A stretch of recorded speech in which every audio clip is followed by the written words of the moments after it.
Welcome to 365 Unplugged. We are here live at Ignite. I guess it's not live by the time people are watching this, but, hey, I'm filling in words right now. I'm Loryan Strant, and joined as always by... Alistair Pugin, and it's kind of ironic, right? What's that? Or is it, there's a term for it, right? Unplugged. Meanwhile... We are literally plugged in. We are plugged in. Yeah, that's true. That's true. Usually we've got at least wireless headsets that we can use, but not now. But are they team certified? That's true, they're not. I better start the timer because we've got a bunch of topics to get on with this. Why are we here, actually, firstly? We're in actually the podcast studio, and we don't normally do podcasts, so we thought we'd use the studio with a camera thing. Well, like at Ignite, there are usually a ton of new announcements. And one of the new announcements from 365U is that we will be launching our own podcast. Yes. Same content. I keep looking at the microphone. Yes, we will be launching a podcast in case you don't care to look at our faces at all, but you love the sound of our voices. There was a lady from your country that said something about the audio quality of my voice. Or was I easy on the eyes? I can't remember. Easy on the eyes. But let's not go there. Yes. So let's get into it. We've got a bunch of stuff to talk about. This episode, what we want to talk about was AI in Microsoft 365. There was a bunch of announcements. So why are we here? Why are we here? And what are we doing here? Well, we're presenting, but what are we doing here? What do you mean? So this is Microsoft Ignite. It is Microsoft's largest technology conference in the world. 22,000 attendees, and then... more than that. Well, 22,000 attendees, and then there's the rest of us that makes up the 30,000. That's sponsor speakers are not counted in that. Yep. So it's once a year. It's in Orlando, in Florida, and for 5 days we just talk tech. And all the greatest announcements coming out of Microsoft happens at Microsoft Ignite. And those are the things we actually want to bring you, our viewer, and soon to be our listener, all the hit list highlights. Yes, that's right. The hit list. Okay. Well, the hits, right? Hits. Oh, hit list highlights. Gotcha. Hit list, something like that. You clearly don't like them then. All right. So you mentioned something about artificial intelligence. Yes. Is that like a topic? It is the topic, yes. We were actually prepared. We have a list to go off. Hold on. Let me qualify this. I brought the camera equipment that you're watching this on, and Loryan did all the work. But well, I'm sorry. This is vastly different from how you acted before. But, look, I brought the camera. I've done all the work. Okay. Yeah, anyway, let's get into it. Clock's going. We're trying to be on schedule. Clock's going. This always works. So tell me about what you've noticed in the AI field, or the segment, or however you want to do it. Do we have mute buttons for these things? We don't have mute buttons. I don't know. Anyway. Mute. So there's been a lot of announcements this morning about the features that are coming that are further going to expand the AI capabilities across the Microsoft 365 ecosystem now. So the first one is My Analytics is actually getting feature improvements. Things that we're going to see is actually how effective you are in meetings, how many people respond. From a manager perspective, it'll help you with things like one-on-ones and scheduling time with your peers. It'll talk about how you've sent out a meeting invite, but you haven't actually put in an agenda. You haven't sent out any attachments to go with it. It's been less than a day's notice. So it'll actually give you some coaching around not just how you manage your calendar, but also how effective you are as a peer, as a colleague. So it's no longer just measuring how many meetings you scheduled for the week. That's true.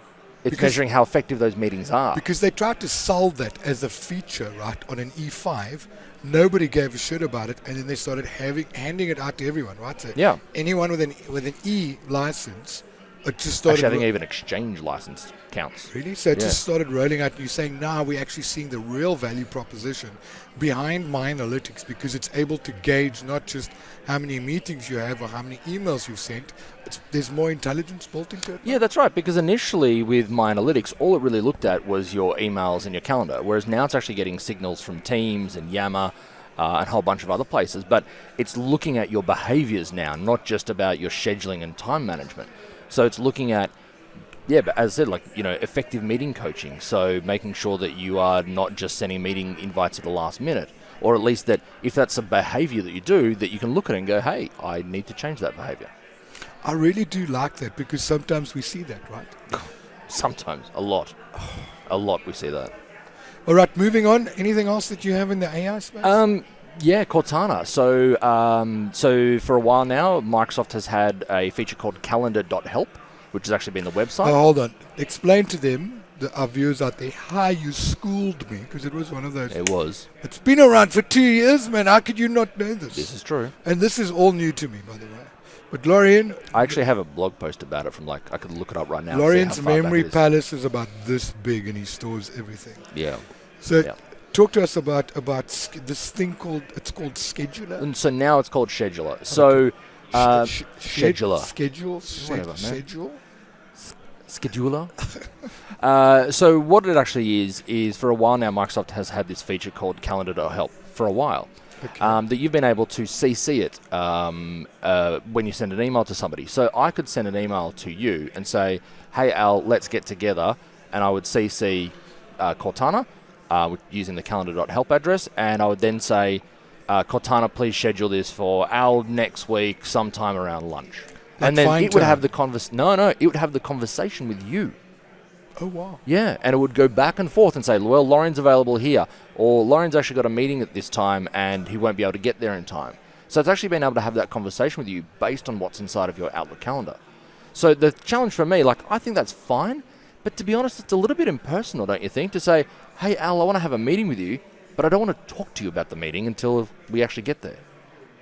I don't understand the use case for this. I like the fact that I don't have to send 17 mails to and fro. Hey, what's your schedule like on Monday? I'm available from 11 to 1. Oh, no, I can't make it on Monday from 11 to 1. What's your Tuesday like? But we can do this now with Find Time, as you said before, or we could do it with just sharing our calendar.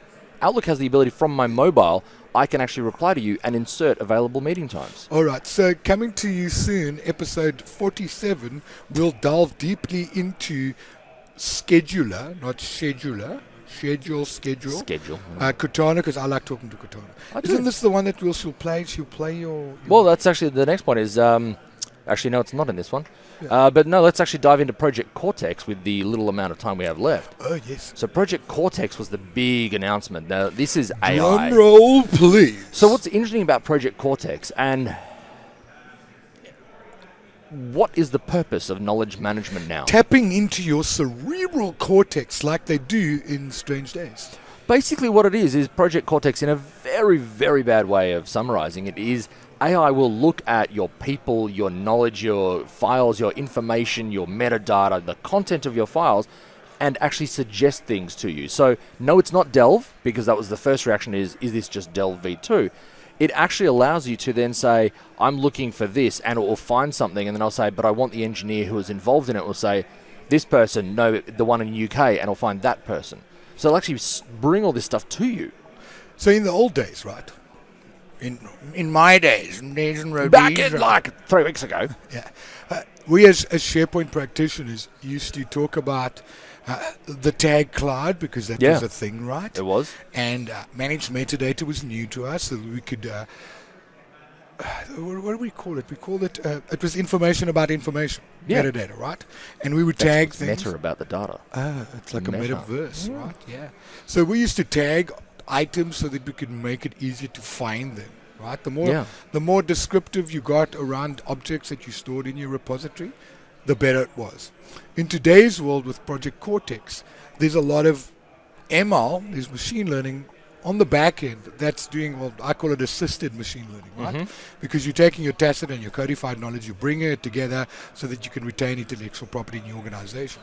So all the information that you've curated, sort of think about it in the same vernacular as you would NoSQL, right? There's no structure. So how do you take structured, unstructured data, throw it into this cauldron called Cortex, right? And out comes all these really cool things.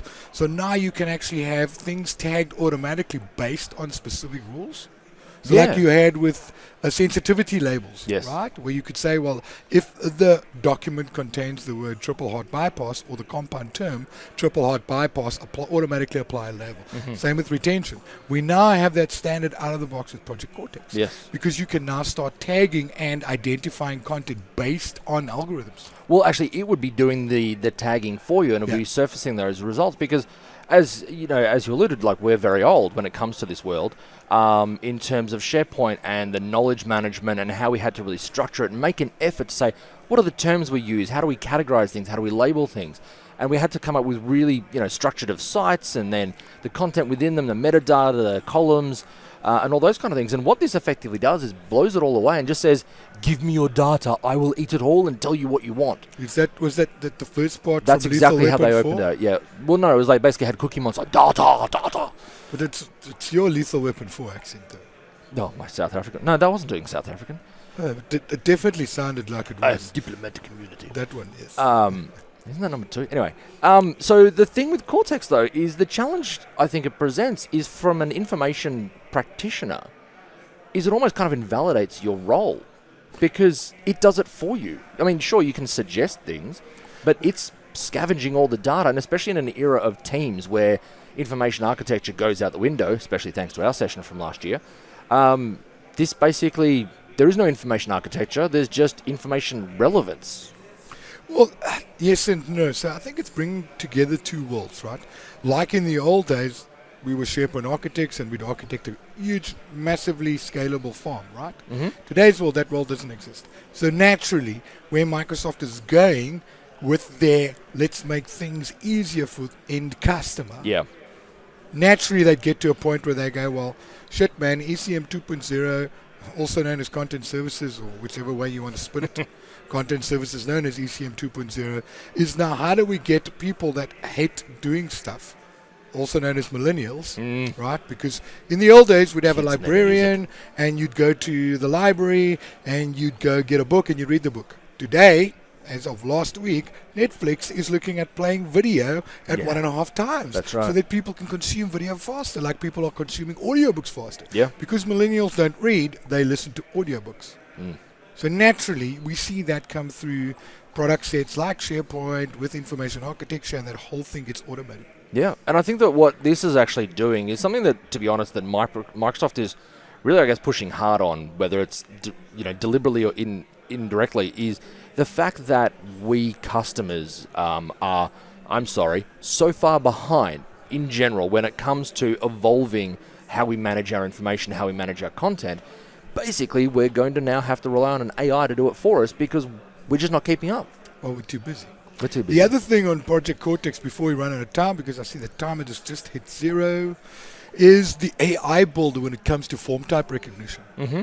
So in the old days, not in the old days, I'm talking about 3 weeks ago, everyone started talking about cognitive services and how Microsoft is building form type recognition into their cognitive services application stack that sits inside of Azure. What we've seen as part of Project Cortex is now you can actually go and build rich lists and hit the AI builder and say, go fetch me that data, extract that data off an invoice. So you want the proof of delivery signature stored as a GIF or an image inside of a list. You also want the name, the surname, whoever signed the paperwork, the customer with the invoice number and the value. And in the old days, we used to buy products like Knowledge Lake, like Kofax, like Asset Capture from Kofax or Kofax Capture, and also the capture tools from Capture Bytes. They no longer exist. Yeah, that's right. We don't need it. It just ingests. It does. Microsoft 365 is the cookie monster. Give me your data. I'll give you results. Now, we're over time for this episode, so do you want to do this one? We do at the end of the show. Yeah, this is the end of this show. Are we recording? And our viewers will have extra chances to win. We're recording like multiple ones. So thanks for listening to our podcast. We recorded it coming to you live at Microsoft Ignite. And Microsoft is giving away Microsoft Surface earbuds, the ones that make you look like you're a Zulu on a stoop. That may or may not be team certified. To our listeners. So to enter, please visit https:// aka.ms/podcast sweepstakes. Podcast sweepstakes. We'll stick it in the link below. And the URL is case insensitive. How rude of it. Before December 15. Yeah, so please fill in the form, reference 365U, and do it before 15th December 2019, and you could win a set of Microsoft Surface earbuds. If they're available in your country. Yeah, that's a thing. If it's not available, you get a prize. To everyone in equal South value. Africa, do not enter, you're not going to win. No, you could win something of equal value, like, I don't know. All right. And all right, that's it. That's that. Ciao, ciao. Well, hit smash, like the button, hit the bell, please, and we'll chat to you soon. Ciao, ciao.